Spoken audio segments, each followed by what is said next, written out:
নমস্কার বন্ধুরা, মেঘার সাথে বাঙালিয়ানার আরও একটি নতুন পর্বে আপনাদের সবাইকে স্বাগত। আজ আপনাদের সাথে শেয়ার করছি ফ্রাইড চিকেনের রেসিপি। বাচ্চা থেকে বড় সকলেরই খুব পছন্দের একটি স্ন্যাক আইটেম এই ফ্রাইড চিকেন।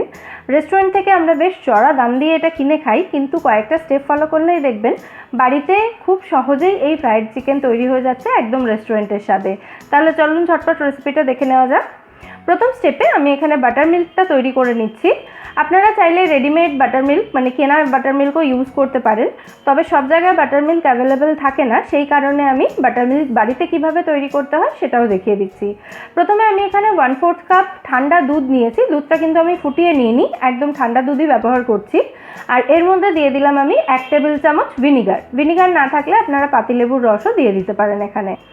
এবার এই ভিনিগারটাকে ভালো করে দুধের সাথে মিশিয়ে নিচ্ছি। তারপরে এই দুধটাকে এভাবেই রেখে দিতে হবে 30 মিনিট মতো, তাহলেই এটা বাটার মিল্ক তৈরি হয়ে যাবে। 30 মিনিট পর দেখুন দুধের মধ্যে কিছু দানা দানা মতো পার্টিকেল দেখতে পাচ্ছেন, তার মানে কিন্তু এটা বাটার মিল্ক তৈরি হয়ে গেছে। এবার এই বাটার মিল্কটাকে আমি অন্য একটা বাটিতে শিফট করে দিচ্ছি, একটা বড় বাটিতে। দুধটা দেখুন একটু ঘনও হয়ে গেছে কিন্তু আগের থেকে। এবার এই বাটার মিল্কের মধ্যে আমি দিয়ে দেবো চিকেনের পিসগুলো। আমি এখানে 300 গ্রাম উইথ বোন চিকেন নিয়েছি, আর চিকেনটাকে আমি মাঝারি পিস করে কাটিয়ে নিয়েছি। আপনার রেস্টুরেন্টগুলোতে এই ফ্রাইড চিকেন তৈরি করা হয় উইথ স্কিন চিকেন দিয়ে, কিন্তু আমি উইথ স্কিন চিকেন পাইনি, সেই জন্য স্কিনলেস চিকেনই এখানে ব্যবহার করলাম। এর মধ্যে আমি দিয়ে দিচ্ছি এবারে স্বাদ মতো গোলমরিচ গুঁড়ো, স্বাদ মতো নুন দিয়ে দেবো, আর সামান্য একটু লঙ্কা গুঁড়ো দিয়ে দেবো। তবে লঙ্কা গুঁড়োটা কিন্তু একেবারেই অপশনাল, আপনারা স্কিপ করতে পারেন। আর এর সাথেই দিয়ে দিচ্ছি এখানে 1 টেবিল চামচ মতো আদা রসুন বাটা। এবার এই সমস্ত উপকরণগুলোকে খুব ভালো করে মাখিয়ে নিতে হবে, আর মাখানোর কাজটা হাত দিয়ে করলে খুব ভালো হয়, তাতে মিক্সিংটা একদম প্রপার হবে।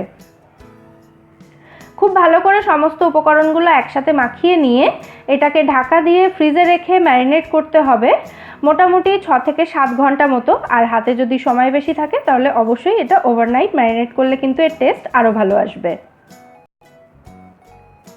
যদি সন্ধেবেলার জন্য বানান তাহলে অবশ্যই কিন্তু দুপুরে ম্যারিনেট করে এটাকে ফ্রিজে রেখে দেবেন। প্রায় 7 ঘন্টা মতো ফ্রিজে রাখার পর আমি এখন চিকেনটা বের করে নিয়ে চলে এসেছি। চিকেনটা খুব ভালো করে ম্যারিনেট হয়ে গেছে। এরপর এই চিকেনের কোটিং তৈরি করার জন্য আমি এখানে একটা প্লেটে কিছু উপকরণ নিয়েছি। কি আছে সেগুলো আগে দেখিয়ে দিই। নিয়েছি 1 কাপ ময়দা। যতটা ময়দা নিয়েছি তার 4 ভাগের 1 ভাগ মানে 1/4 কাপ নিয়েছি এখানে কর্নফ্লোর। আর রয়েছে এখানে লঙ্কা গুঁড়ো, গোলমরিচ গুঁড়ো এবং নুন স্বাদ মতো। এর সাথে আর লাগছে শুকনো বেজিল এবং থাইম। KFC ফ্রাইড চিকেনে যেমন ফ্লেভার থাকে সেরকম ফ্লেভার আনতে চাইলে এই দুটো ড্রাইড হার্ব কিন্তু ভীষণই গুরুত্বপূর্ণ। যে কোনো বড় গ্রসারি স্টোর যেখানে অরেগানো, চিলি ফ্লেক্স এগুলো পাওয়া যায় সেখানে এই বেজিল, থাইম এগুলোও পাবেন। আর এগুলো যদি আলাদা আলাদা করে না পান তাহলে মিক্স হার্বসও এখানে ব্যবহার করতে পারেন। এই বেজিল এবং থাইম আমি 1/4 টিস্পুন করে শুকনো উপকরণগুলোর মধ্যে দিলাম এবং 1/4 টিস্পুন করেই চিকেনের মধ্যেও দিয়ে দিলাম। আপনারা চাইলে চিকেনটা একদম শুরুতে যখন মাখানো হয়েছিল সেই সময়ই এই উপকরণগুলো দিয়ে দিতে পারেন, কিন্তু তাতে ফ্লেভারটা বড্ড বেশি স্ট্রং হয়ে যায়, সেই জন্য আমি এই সময় দিলাম। এবার 1 টিস্পুন মতো আদা রসুন বাটা এই ময়দার মধ্যে দিয়ে বাকি সমস্ত উপকরণগুলোর সাথে একসাথে ময়দাটাকে ভালো করে মিশিয়ে নিতে হবে। আর মেশানোর সময় সমস্ত উপকরণগুলো হাতের মধ্যে ভালো করে এভাবে ঘষে ঘষে মাখাতে হবে, যাতে সমস্ত উপকরণ মানে মশলা যা দেওয়া হয়েছিল এবং ড্রাইড হার্বস যেগুলো ছিল সেগুলো ময়দার সাথে খুব ভালোভাবে মিশে যায়। দেখুন খুব ভালো করে এটা মেশানো হয়ে গেছে। এবার এটাকে সরিয়ে দিলাম আর চিকেনটাকেও আরেকবার মাখিয়ে নেব।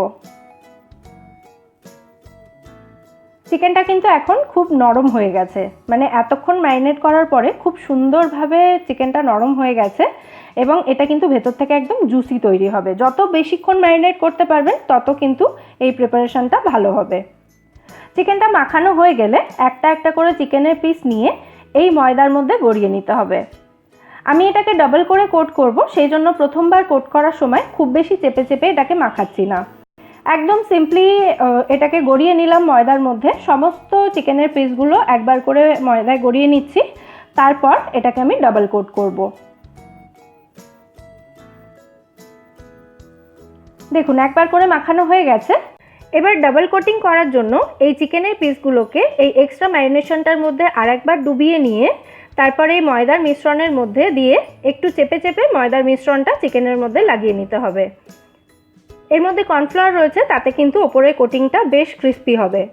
আর এইভাবে ডাবল কোট করে নিলে ওপরের কোটিংটা একটু মোটাও হবে, তবে চাইলে আপনারা সিঙ্গেল কোট করেই এটা রাখতে পারেন।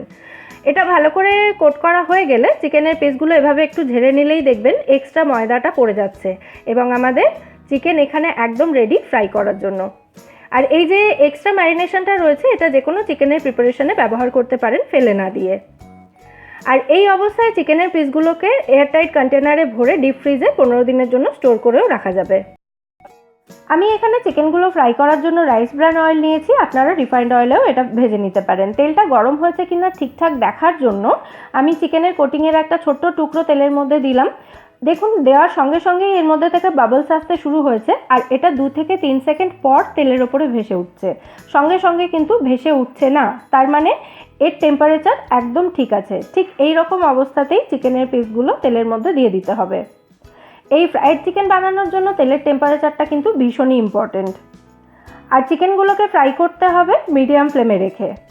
আমি যেহেতু মিডিয়াম সাইজের পিস নিয়েছি এখানে, এই পিসগুলো একদম ঠিকঠাক ফ্রাই হতে সময় লাগবে 12 থেকে 13 মিনিট মতো মিডিয়াম ফ্লেমে। আর যদি আপনারা দোকানের মতো বড় বড় পিস দিয়ে করেন তাহলে সেগুলো ফ্রাই হতে সময় লাগবে 15-16 মিনিট মতো। একটা সাইড 6 থেকে 7 মিনিট ফ্রাই হয়ে যাওয়ার পর এবার আমি চিকেনের পিসগুলোকে একবার করে উল্টে দিচ্ছি। আর এরপর কিন্তু 2-1 মিনিট পর পর এই চিকেনের পিসগুলোকে বারবার উল্টে দিয়ে দিয়ে চিকেনের মধ্যে সুন্দর একটা গোল্ডেন কালার আসা পর্যন্ত চিকেনগুলোকে ভালো করে ভেজে নিতে হবে।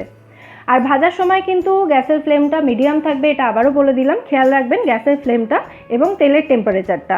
এখানে আরও একটা গুরুত্বপূর্ণ কথা আমি আপনাদেরকে বলে দিতে চাই, সেটা হলো একবার ফ্রাই করার সময় খুব বেশি পরিমাণে চিকেনের পিস একসাথে দিয়ে দেবেন না তেলের মধ্যে, তাতে তেলের টেম্পারেচার কমে যাবে এবং ওপরের যে কোটিংটা রয়েছে চিকেনের সেই কোটিংটা কিন্তু একটু শক্ত হয়ে যাওয়ার চান্স থাকবে। দেখুন চিকেনের পিসগুলোর মধ্যে খুব সুন্দর একটা কালার চলে এসেছে ওপরের কোটিংটার মধ্যে। এবার আমি তেল থেকে এগুলো তুলে একটা টিস্যু পেপারের উপরে রাখছি, তাতে এক্সট্রা যে তেলটা রয়েছে তেলটা টিস্যু পেপার টেনে নেবে। আর ঠিক একই রকমভাবে বাকি যে দুটো চিকেনের পিস রয়েছে সেগুলোকেও আমি ভেজে নিয়ে চলে আসছি।